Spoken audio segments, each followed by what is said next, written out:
स्वागत है एक अपने नए वीडियो के साथ। और अपने यूट्यूब चैनल पे बहुत-बहुत सभी लोगों का हार्दिक स्वागत है, जिसमें आज हम लोग पढ़ेंगे 11th क्लास की एनसीईआरटी बुक से रहेगा। और जिसमें आज हम लोग मृदा से संबंधित पढ़ेंगे और बहुत इम्पोर्टेंट लेसन है और पूरा देखें बहुत ध्यान से और स्किप ना करें वीडियो को। और ये जैसे कि 11th बुक में 2 बुक्स चलती हैं, फर्स्ट बुक का पार्ट 4 है और जिसमें हम मृदा से संबंधित पढ़ेंगे, क्योंकि इससे बहुत अधिक क्वेश्चन किसी भी एग्जाम में हमें देखने को मिलते हैं। तो देखेंगे सबसे पहले कि मृदा के घटक जो हैं वो खनिज, कण, ह्यूमस और जल तथा वायु होते हैं। यानी मृदा के जो घटक होते हैं वो खनिज, कण, ह्यूमस और जल तथा वायु होते हैं। प्राचीन काल में मृदा को जो है वो 2 वर्गों में बांटा गया था। यानी प्राचीन काल की बात करें तो एक तो है उर्वरर जो उपजाऊ थी और एक होता है ऊसर जो अनुर्वर थी। यानी उर्वर उर्वरर का मतलब ये होता है कि जो उपजाऊ भूमि होती है, और जो अनवरर का मतलब होता है जिस पर कोई ज्यादा उपजाऊ भूमि नहीं होती है। 1956 में स्थापित भारत के मृदा सर्वेक्षण विभाग ने दामोदर घाटी जैसे कुछ चुने हुए क्षेत्रों में मृदा के व्यापक अध्ययन किए। यानी कुछ जगह थी जो कि 1956 में मृदा सर्वेक्षण विभाग ने दामोदर घाटी जैसे कुछ चुने हुए क्षेत्रों में मृदाओं को व्यापक अध्ययन किया था वहां पर। और अब हम देखेंगे कि भारत में मिट्टी के प्रकार देखेंगे। यानी भारत में मिट्टियों के कई प्रकार हैं। जैसे कि अगर हम देखें जलोढ़ मिट्टी, काली मिट्टी, लाल और पीली मिट्टी, लैटेराइट मिट्टी, शुष्क मिट्टी, लवण मृदा और पीटमय मृदा, वन मृदा। यानी लगभग 8-9 प्रकार से बांटी जाती हैं और ये हमारे 8 प्रकार हम इसमें पढ़ेंगे मिट्टियों के प्रकार। सबसे पहले हम पढ़ेंगे जलोढ़ मृदा के बारे में। जलोढ़ मृदा क्या होती है? ये मृदाएं जो है वो देश के कुल क्षेत्रफल के लगभग 40% भाग को ढके हुए है। यानी यह मृदा जो है अगर पूरे देखें क्षेत्रफल के अनुसार तो ये 40% भाग पर जलोढ़ मृदा पाई जाती है। गंगा के ऊपरी और मध्यवर्ती मैदान में खादर, यानी गंगा के अगर ऊपरी और मध्यवर्ती मैदान में देखें तो खादर और बांगर नाम की 2 विभिन्न मृदाएं विकसित हुई हैं। खा खादर का मतलब होता है प्रतिवर्ष जो बाढ़ों के द्वारा निक्षेपित होने वाली जो जलोढ़ मिट्टी होती है उसे हम खादर के नाम से जानते हैं। बांगर का मतलब ये होता है कि जो पुराना जलोढ़ मिट्टी, यानी पुरानी जो जलोढ़ मिट्टी है जिसका जमाव बाढ़कृत मैदानों से दूर होता है। यानी जब बाढ़कृत जो मैदान होते हैं उनसे जब दूर होता है और उसे हम बांगर के नाम से जानते हैं। खादर और बांगर मृदाओं में कैल्शियम जो होता है वो संग्रहण अर्थात कंकड़ पाए जाते हैं। यानी कैल्शियमी के जो संगठन है उनका कंकड़ पाए जाते हैं। और खादर का मतलब समझे कि जो यानी जो प्रतिवर्ष बाढ़ों द्वारा निक्षेपित होती है वो जलोढ़ मिट्टी खादर कहलाती है। और जो जलोढ़ मिट्टी मिट्टी यानी बाढ़ के मैदानों से जो दूर होती है उसे हम बांगर के नाम से जानते हैं। आगे देखेंगे कि जलोढ़ मृदा पर गहन कृषि की जाती है। यानी जलोढ़ मृदा पर एक कैसी कृषि होती है? गहन कृषि होती है, जो कि बहुत अधिक उपजाऊ भी होती है। चलिए आगे हम लोग देखेंगे।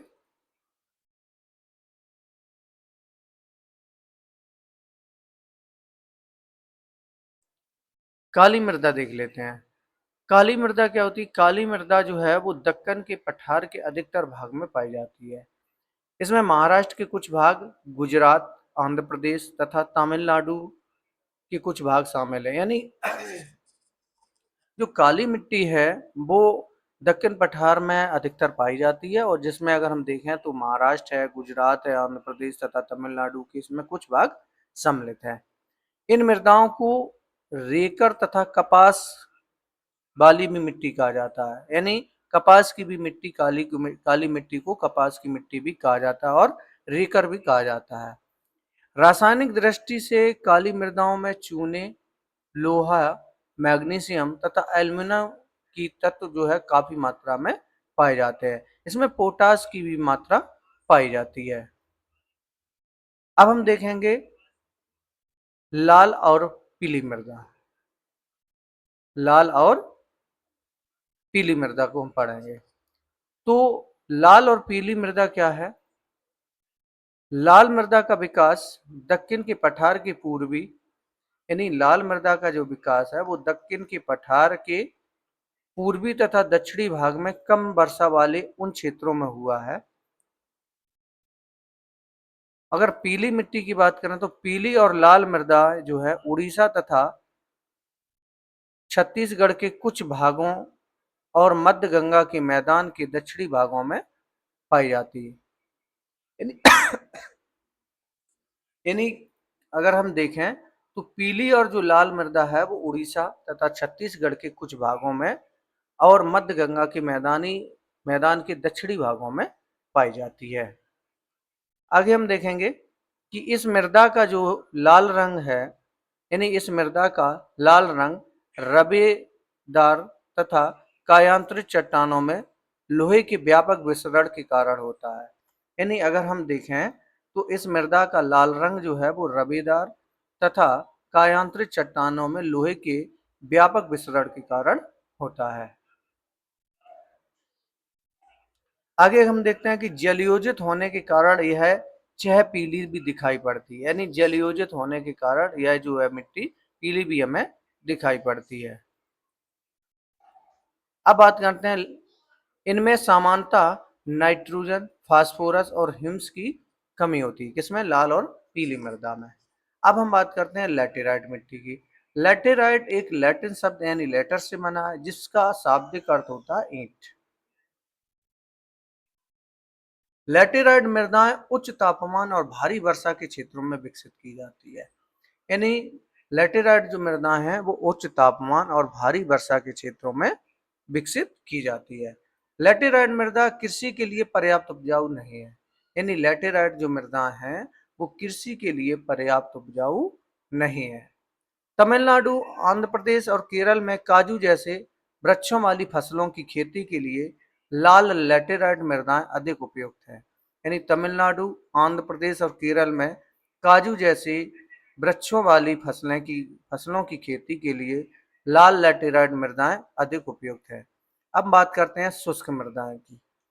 शुष्क मृदा का मतलब है शुष्क मृदाओं का रंग लाल से लेकर किशमिशी तक होता है। यानी शुष्क मृदाओं का जो रंग है वो लाल से लेकर किशमिशी तक होता है।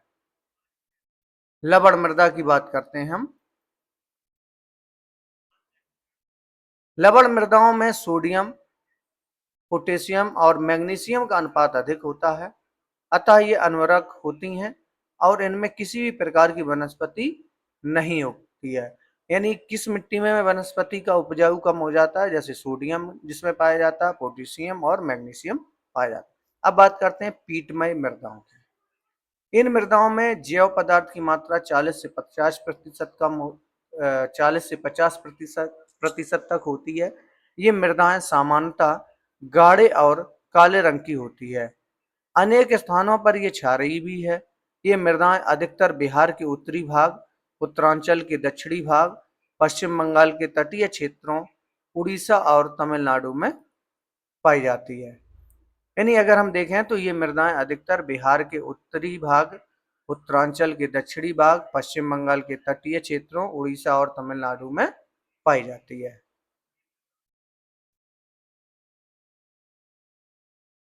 चलिए आगे हम बात करते हैं।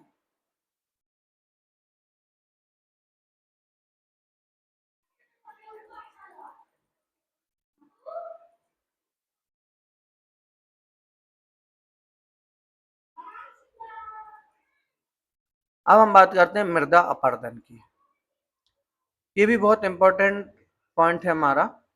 मृदा के आवरण का विनाश मृदा अपरदन कहलाता है। यानी मृदा के आवरण का विनाश होना मृदा अपरदन कहलाता है। केंद्रीय शुष्क भूमि अनुसंधान यानी CAZRI ने पश्चिमी राजस्थान में बालू की टीलों को स्थिर करने का प्रयोग किया है। इस प्रकार से इस मृदा को जो लेसन था वो हमने कंप्लीट किया।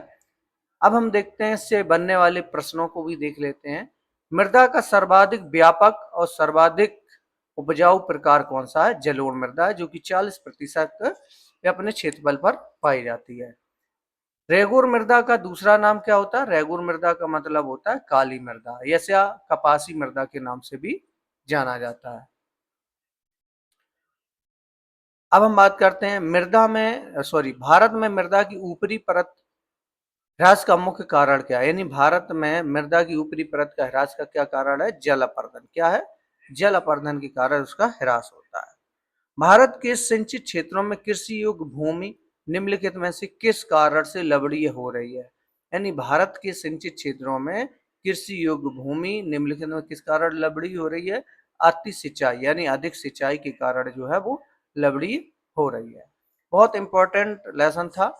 और इस प्रकार से हमने जो एनसीईआरटी जो क्लास 11th की बुक थी, जो कि फर्स्ट बुक के यानी पार्ट 4 में मैंने पूरी बुक को कंप्लीट किया। आप लोग और अधिक गहन अध्ययन के लिए हमारी पुरानी वीडियो देख सकते हैं। शॉर्ट वीडियो के लिए मैंने आपको ये बुक कंप्लीट करवाई जिसमें मुख्य बिंदु आपको दिए गए हैं और बहुत इंपॉर्टेंट ऐसी वीडियो हम आपके सामने लेकर के आते हैं। अगर वीडियो पसंद आ रही तो प्लीज लाइक करते हुए कमेंट करिए और दोस्तों को शेयर कीजिए। यानी इस प्रकार से हमने जो बुक फर्स्ट थी एनसीईआरटी क्लास 11th की उसे हमने पूरा कंप्लीट किया। और अब हम पढ़ेंगे इसकी जो सेकंड बुक है यानी सिद्धांतों पर जो बुक बनी है वो उसको अब हम आगे पढ़ाएंगे। तो अगर इस ये यहाँ तक अगर आपको समझ में आया तो प्लीज अब हमें कमेंट करें और बताएं कि आपको पूर्णतः समझ आ गया होगा। और इसके बाद हम इसका एक लास्ट लेसन है यानी बुक फर्स्ट का लेसन नंबर 7 उसको हम लोग देखेंगे। प्राकृतिक संकट तथा आपदाएं।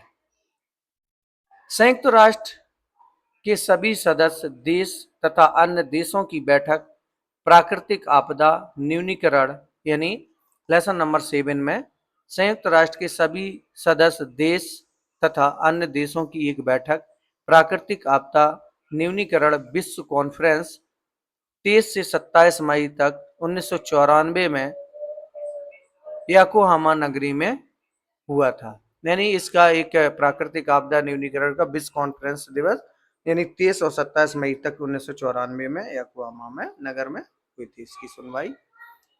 भारत में आए 1200 भूकंपों का गहन विश्लेषण किया और भारत को निम्नलिखित 5 भूकंपीय क्षेत्रों में बांटा गया। यानी भारत में भूकंपीय जो क्षेत्र है वो उन्हें 5 क्षेत्रों में बांटा गया। भारत के सबसे प्रचंड भूकंप जो है वो अनुभव किए जाते हैं। और इससे जो मुख्य प्रश्न थे वो यही था। और इससे हम बनने वाले प्रश्न देख लेते हैं कि इनमें से भारत में किस राज्य में बाढ़ अधिक आती है? तो बिहार में, क्योंकि जो कोसी नदी है बाढ़ का स्रोत भी कहा जाता है। उत्तरांचल में किस जिले में मालपा भूस्खलन आपदा घटित हुई थी? वो हुई थी पिथौरागढ़ में। कहाँ हुई थी? पिथौरागढ़ में। यहाँ पर भूस्खलन जो है बहुत अधिक हुआ था। इनमें से कौन से राज्य में सर्दी के महीनों में बाढ़ आती है? तो वो है तमिलनाडु जिसमें सर्दी के महीनों में बाढ़ आती है। इनमें से किस नदी में मझौली नदी या द्वीप स्थित है? तो वो एक ब्रह्मपुत्र नदी है जिसमें मझौली जो द्वीप है वो स्थित है ब्रह्मपुत्र नदी में। बर्फानी तूफान किस तरह की प्राकृतिक आपदा है? तो यह एक वायुमंडलीय आपदा है। यानी बर्फानी तूफानी जो किस तरह का आपदा है? तो यह एक वायुमंडलीय आपदा है। इस प्रकार से हमने अब बुक फर्स्ट को 11th की जो बुक है एनसीईआरटी वो उसको कंप्लीट किया। और अब हम लोग पढ़ेंगे सेकंड बुक को। तब तक के लिए आपको बहुत बहुत धन्यवाद हमारी फर्स्ट बुक देखने के लिए और वीडियो देखने के लिए आपका बहुत आभारी हूँ। आप ऐसे ही हमारे वीडियो को देखते रहें और लाइक करते हुए आगे बढ़ाएं। अब हम बात करते हैं एनसीईआरटी शिक्षक भर्ती यानी जो अब न्यू आने वाली है 4.2 में, सॉरी 4.0 में, उसको हम लोग देखेंगे।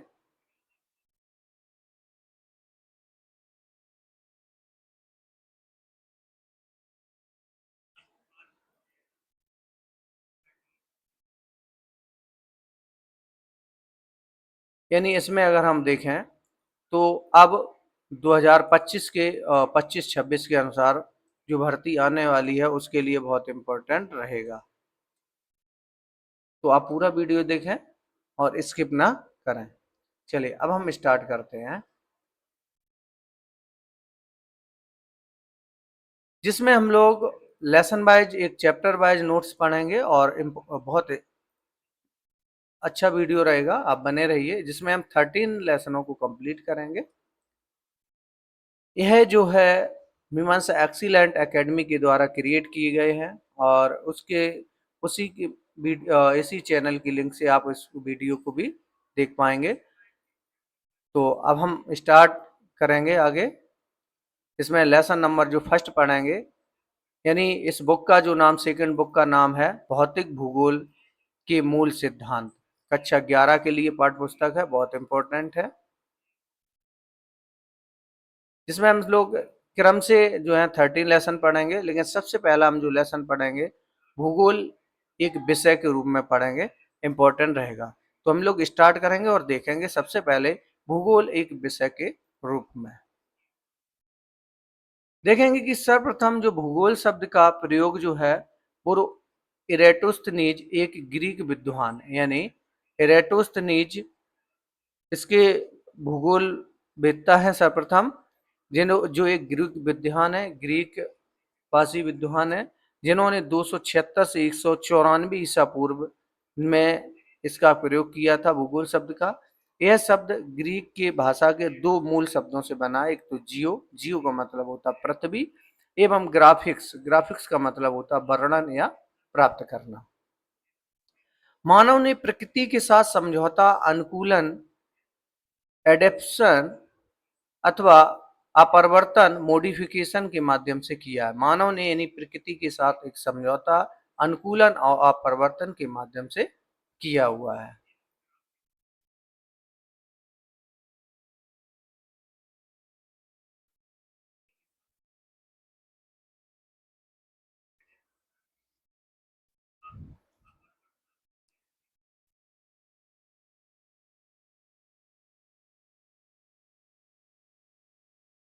देखते हैं नेक्स्ट वीडियो में हम लोग देखेंगे, और क्योंकि यह हमारी बुक सेकंड है तो हम इसको वीडियो को नेक्स्ट वीडियो में देखेंगे।